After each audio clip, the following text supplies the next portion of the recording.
We can't talk about time management without talking about multitasking. For most of my career, multitasking has been something that people brag about. I'm able to do multiple things at once. This has always been an issue, but with the onset of technology, it seems to be a much bigger issue. For example, I have three monitors, and on any of those monitors, I typically have a whole bunch of tabs on my browser up. I can do various work on my computer, on tablets, on phones, and every once in a while, the occasional game.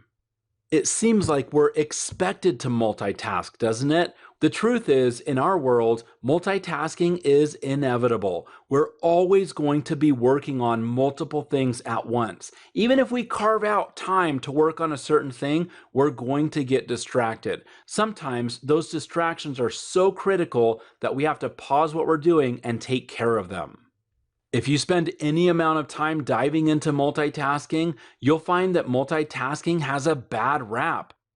On Brainscape.com, it says the evidence on multitasking is overwhelmingly negative. When I talk about evidence, I'm talking about the scientific evidence, even to the point of multitasking while an MRI machine is measuring your brain activity. Multitasking has impacts deeper than what I thought they were. I already knew they impacted the quality of the work that I did, causing rework sometimes. I also knew that they impacted my productivity and, in general, made me slower on any particular task. The numbers I've read online is that multitasking makes you 40% less efficient or slower. What I didn't know was that multitasking has an impact on our memory. Multitasking impacts our stress level and a host of other things, including our IQ, our EQ or emotional intelligence, our creativity, our learning, and a number of other things.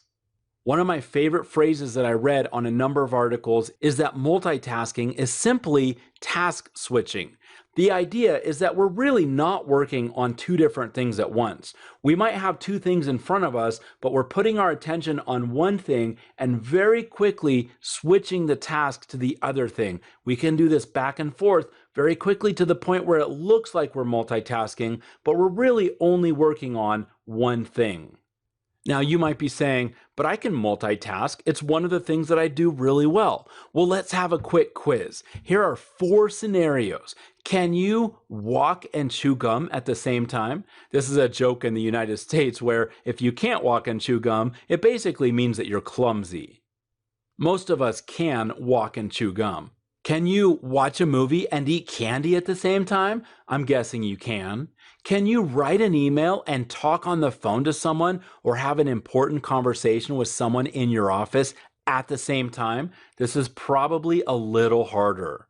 Can you watch a Pluralsight course and read blog posts at the same time? Usually not. Pluralsight courses are pretty in-depth and you need to pay attention or else you're going to miss things. Let's differentiate. If you take the bottom questions, the things in red use a different part of your brain than walking or chewing gum, watching a movie, or eating candy. These are things that take a lot more thinking. Writing an important email or having a critical conversation, watching a Pluralsight course, digesting and learning, or reading a blog and discerning what someone's opinion is, those are all things that use more concentration. What people are saying about multitasking is, sure, you can do certain things at the same time. Walk and chew gum, have a conversation and walk, etc., etc. But when you're talking about using the same part of the brain for multiple tasks, for example, things that take a lot of thinking, then you're only able to do one thing at a time. You could make it look like you're doing two things at a time, but you're really just switching tasks very quickly.